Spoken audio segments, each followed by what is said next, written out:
Radio Escuchas de Latinoamérica, Radio Escuchas de Europa, la señal mundial de la radio y televisión de la mujer y la poesía, el barco del romance. Los invita hoy con un nuevo programa de obra y vida de los grandes poetas, dirigido por el poeta colombiano Alberto Camargo. Bienvenidos.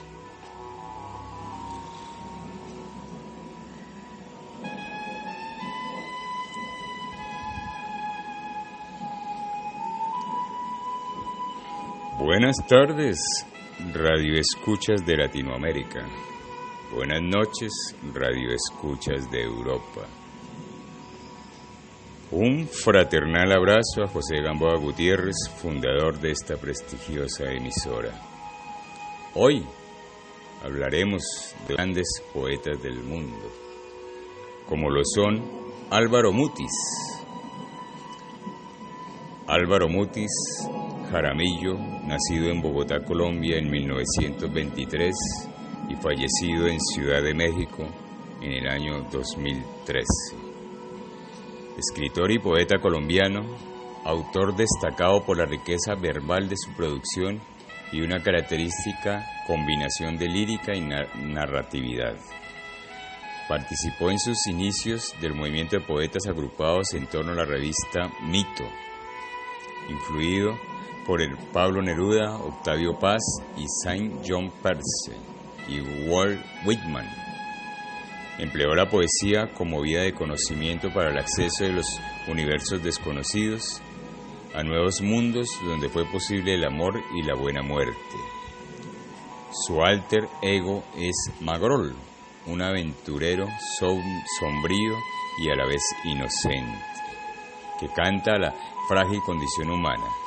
Su obra fue reconocida con galardones tan prestigiosos como el Príncipe de Asturias en 1997 y el Premio Cervantes en el año 2001. Hijo del abogado internacionalista Santiago Mutis Dávila y de Carolina Jaramillo, en 1925 su padre ingresó al servicio diplomático y la familia hubo de trasladarse a Bruselas, donde el jefe de familia había sido nombrado ministro consejero. En Bélgica nació en 1928 su hermano Leopoldo y en 1931 murió repentinamente su padre. La afligida madre retornó a Colombia y se instaló en la finca Coello, ubicada en la confluencia de los ríos Coello y Cocora, en el departamento del Tolima. La finca había sido perteneciente al abuelo materno, el pionero Jerónimo Jaramillo Uribe, uno de los fundadores de Armenia, y doña Carolina acababa de heredarla. Mutis permaneció en Bruselas estudiando en el colegio Saint-Michel de los padres jesuitas, en el que se empapó de conocimientos históricos, muy especialmente sobre Bizancio. La finca Coello y en general Colombia representaron en esos años para Mutis un sitio de vacaciones. Sin embargo, la experiencia del contacto físico con el trópico, con el clima de la tierra caliente, el aroma del café, el plátano y los árboles frutales marcarían su posterior producción literaria. Pese a que Mutis, el mundo era Europa, los reiterados viajes en barco a Colombia en pequeños buques de carga y pasajeros que llegaban a Buenaventura 3 semanas después de zarpar, al cabo de los cuales había que desplazarse en automóvil, tren y caballo hasta el hogar materno.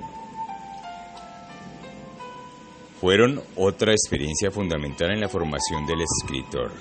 No es raro entonces encontrar que el personaje principal de las novelas de Álvaro Mutis, Magrol, el Gaviero, se destaca entre ciertas contradicciones, viva entre Europa y América en mundos totalmente contrastantes.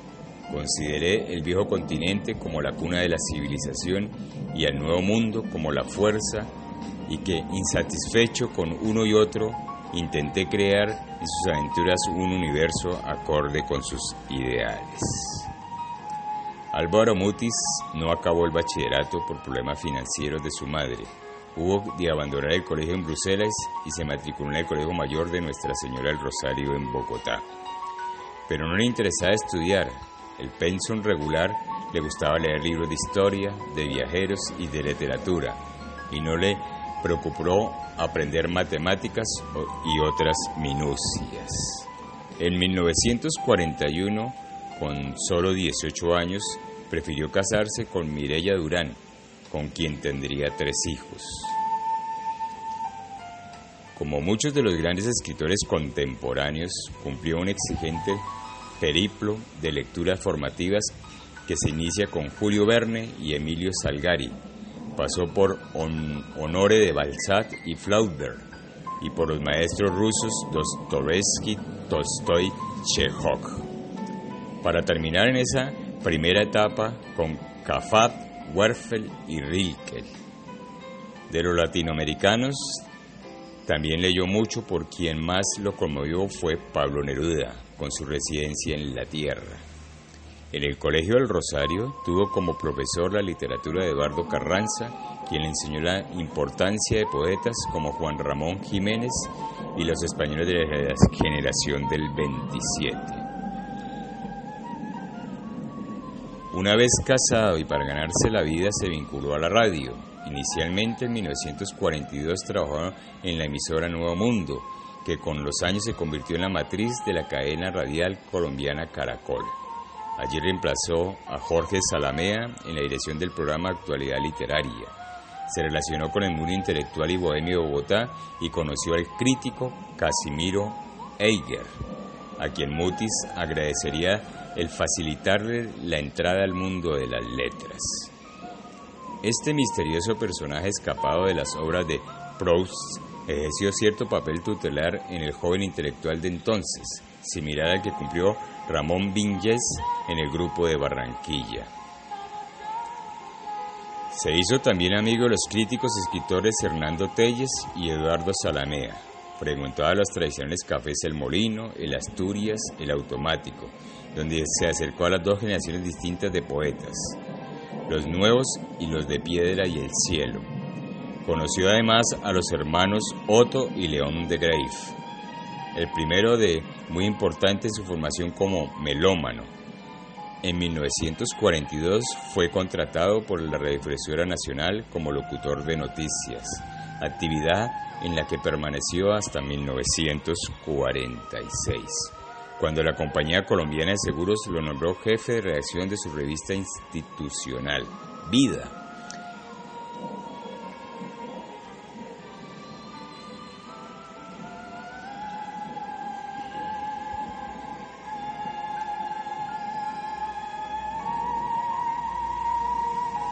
Sin embargo, Magrol, el gaviero, nació de las experiencias de Mutis en los planchones petroleros que recorren el río Magdalena desde Barrancabermeja hasta Barranquilla.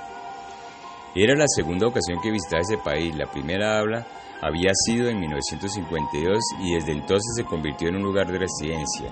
Entró en contacto con el gran cineasta español Luis Buñuel y el productor Luis de Llano. Buñuel siempre soñó con llevar al cine la novela de Mutis, La mansión de Araucaima, en 1973. Relato gótico de Tierra Caliente. Gracias a ambos, Mutis consiguió empleo en una agencia de publicidad para la televisión. Se vinculó de lleno a la vida cultural mexicana y se hizo amigo de escritores Octavio Paz, Juan José Arreola, Juan Rulfo, Carlos Fuentes y Elena Poniatowska. No perdió los lazos con Colombia, pues esporádicamente colaboró en la revista Mito en 1959.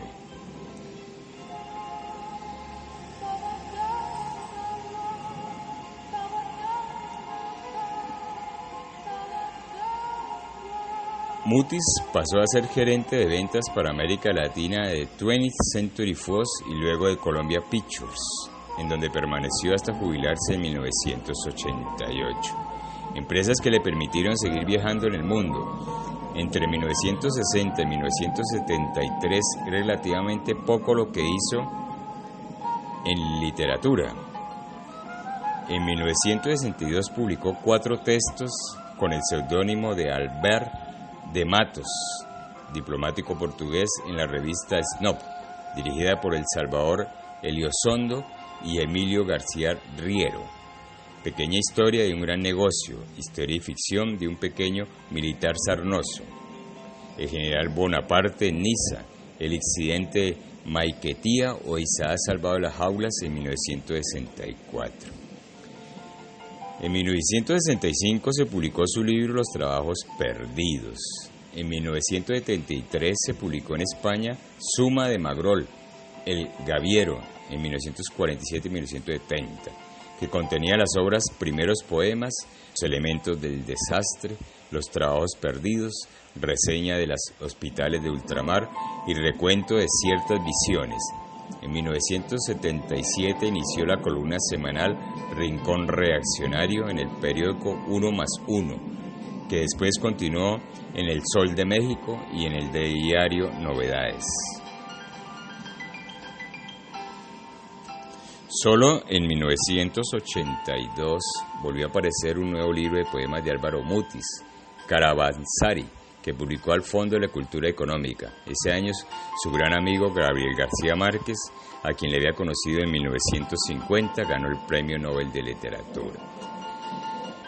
En 1987 apareció la segunda obra de la saga, Iliona, llega con la lluvia, que le valió la Orden de Águila Azteca. La tercera obra de la serie de Magrol, Un bel morir, apareció en 1989. Publicó también la última escala de Trump-Steiner. El gobierno francés le otorgó la Orden de Artes y Letras en el grado caballero. En 1993, con motivo de sus 70 años, se organizó una semana de homenaje a Álvaro Mutis. Entre los actos más conmovedores estuvo el recital que dio en el Auditorio León de Grave de la Universidad Nacional. El reconocimiento nacional se vio refrendado por una serie de premios internacionales de suma importancia. Así, en el año 1997 fue galardonado con el premio Cavour en Italia y con el premio Príncipe de Asturias en España en el año 2001. Se hizo con el máximo galardón de las letras castellanas, el premio Cervantes. A su serie de obras añadió una nueva publicación con textos para Magrol en 1997. Bueno, mis queridos radioescuchas, oigamos algunos poemas de este prestigioso escritor colombiano, Álvaro Mutis, como por ejemplo Canción del Este.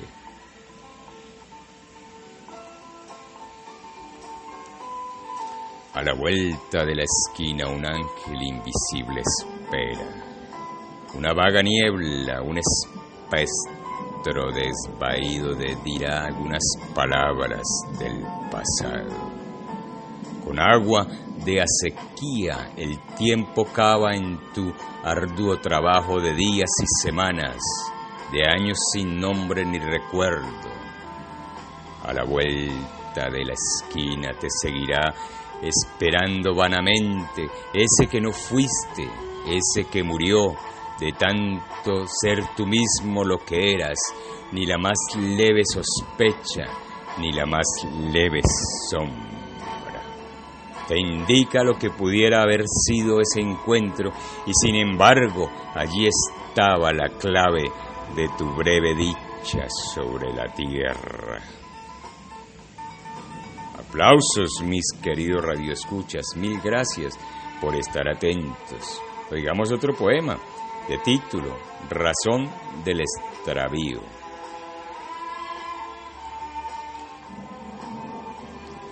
Vengo del norte donde forjan el hierro, trabajan las rejas, hacen las cerraduras, los arados, las armas incansables, donde las grandes pieles de oso cubren paredes y lechos, donde la leche espera la señal de los astros del norte, donde voz es una orden, donde los trineos se detienen bajo el cielo sin sombra de tormenta.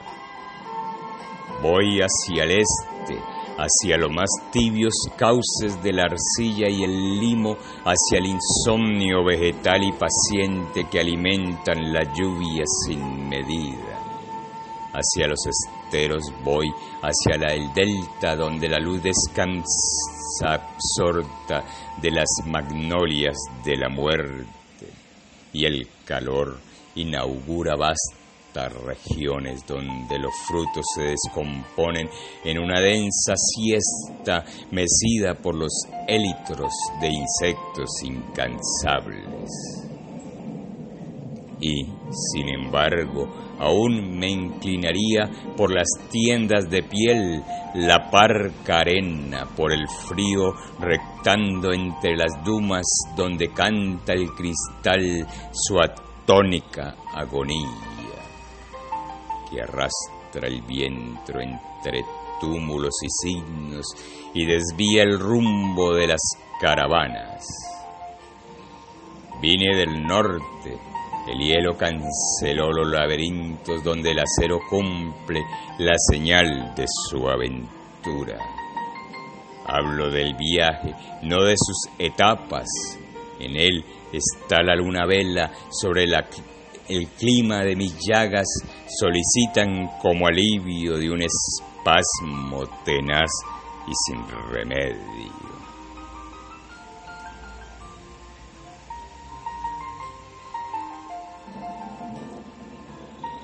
Oigamos otro poema, Un bel morir. De pie en una barca detenida en medio del río, cuyas aguas pasan en lento remolino de lodos y raíces, el misionero bendice la familia del cacique, los frutos, las joyas de cristal, los animales, la selva. Reciben los breves signos de la bienaventuranza cuando descienda la mano. Habré muerto en mi alcoba, cuyas ventanas vibran al paso del tranvía, y el lechero acudirá en vano con sus botellas vacías.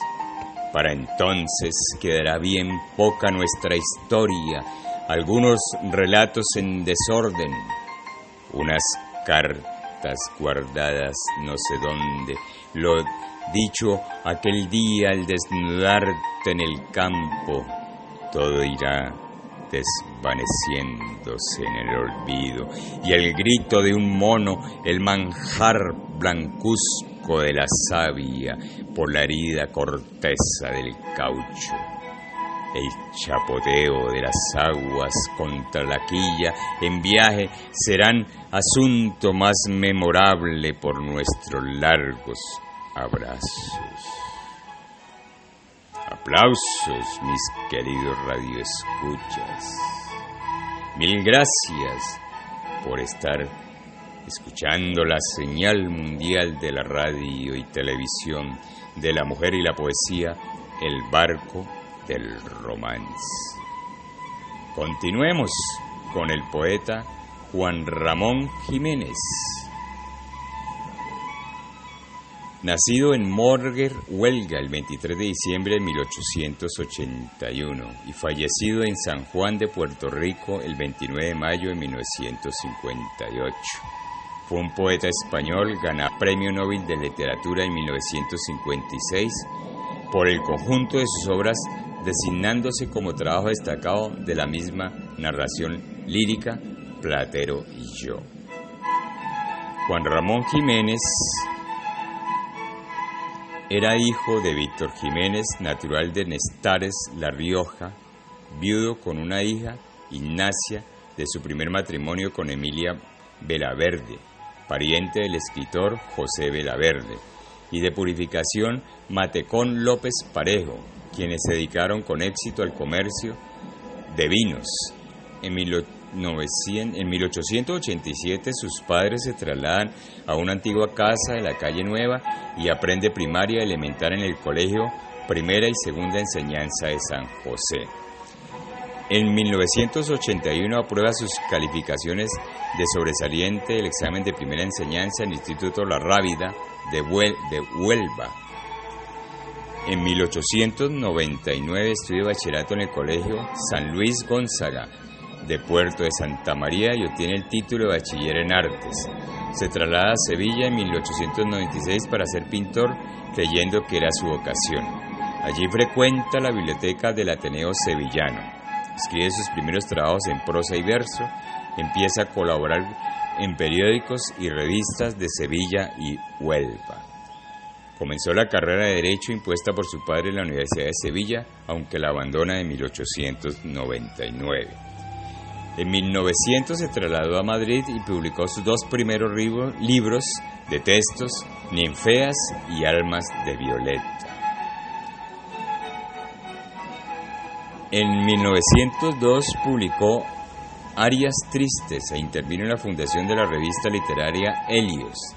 También abandonó el sanatorio del Rosario y se trasladó al domicilio particular del doctor Luis Cimarro. Ya en 1904 publicó Jardines Lejanos.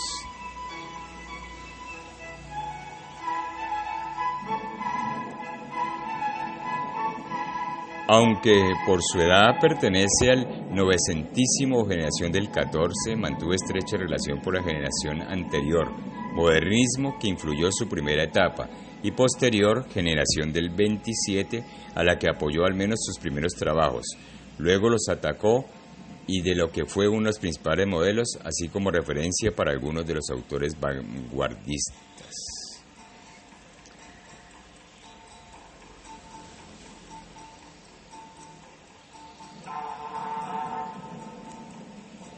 Pertenece a la etapa suficiente o verdadera todo el escrito durante su exilio americano. Fue Juan Ramón Jiménez, continuo replegado en la misma en busca de la belleza y la perfección, aunque no tanto como para preparar un amplio libro en favor de la República Española, Guerra en España, que nunca pudo ver publicado.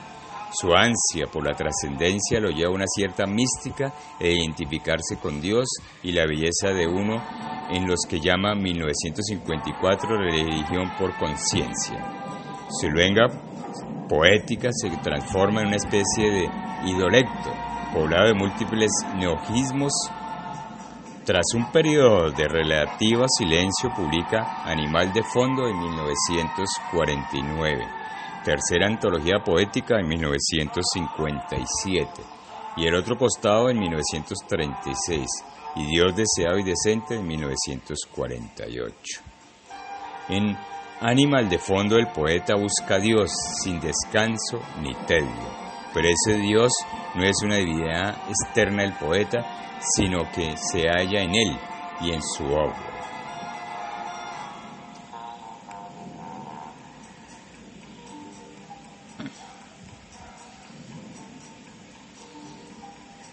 Bueno, mis queridos radioescuchas, mil gracias por estar atentos.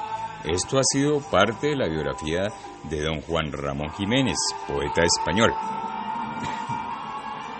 Oigamos algunos poemas de este prestigioso escritor. Entre ellos, Agua en el agua.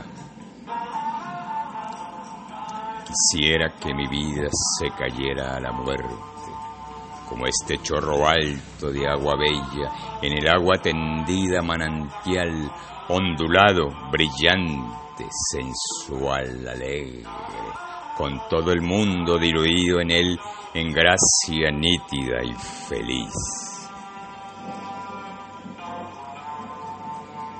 Oigamos otro poema de título Desnudos.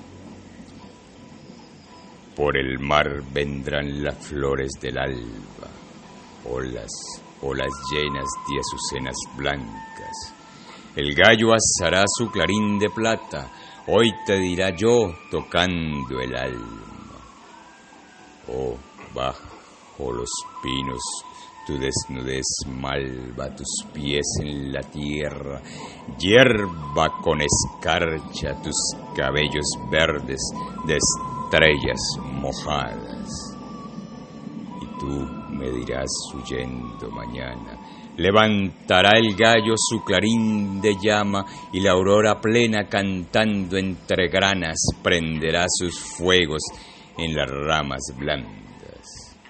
Hoy te diré yo tocando el alma.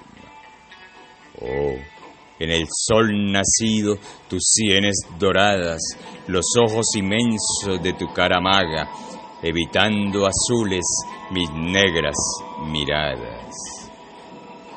Y tú me dirás huyendo, mañana. Oigamos otro poema de título, El día bello. Y en todo desnuda tú, he visto la aurora rosa y la mañana celeste, he visto la tarde verde y he visto la noche azul, y en toda desnuda tú.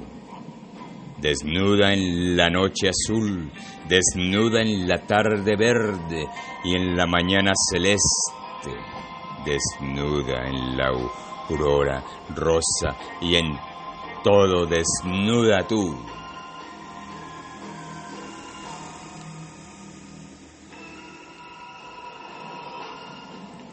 Oigamos otro poema de título El día menos.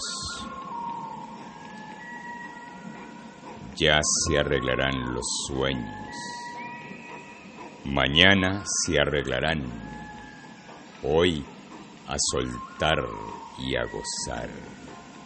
Hoy para encontrar el amigo, para olearse en los dos ríos, para hablar con duras mujeres.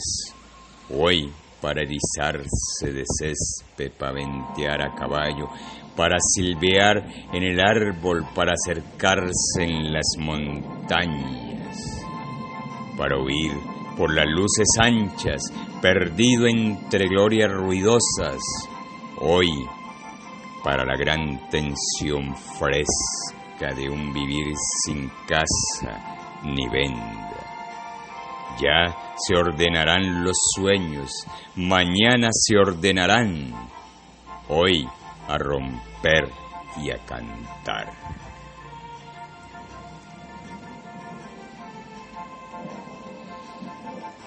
Oigamos otro poema, La muerte bella.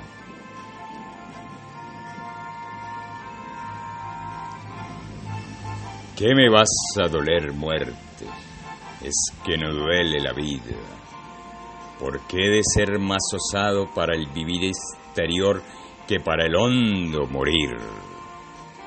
La tierra, que no es el aire, ¿por qué nos ha de asfixiar? ¿Por qué nos ha de cegar? ¿Por qué nos ha de aplastar? ¿Por qué nos ha de callar? ¿Por qué morir ha de ser lo que decimos morir y vivir solo vivir lo que callamos vivir? ¿Por qué el morir verdadero, lo que callamos morir, no ha de ser dulce y suave como el vivir verdadero, lo que decimos vivir?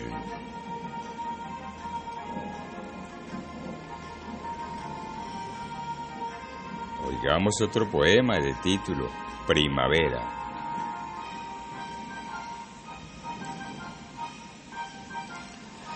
Abril, sin tu asistencia clara fuera invierno de caídos esplendores, mas aunque abril no te abra a ti sus flores, tú siempre exaltarás la primavera. Eres la primavera verdadera, rosa de los caminos interiores, brisa de los secretos corredores, lumbre de la recóndita ladera. Qué paz cuando en la tarde misteriosa, abrazados los dos, sea tu risa el surtidor de nuestra sola fuente. Mi corazón recogerá tu rosa, sobre mis ojos se echará tu brisa, tu luz se dormirá sobre mi frente. Bueno, mis queridos radioescuchas, escuchemos un último poema de este prestigioso escritor español, de título La copa final.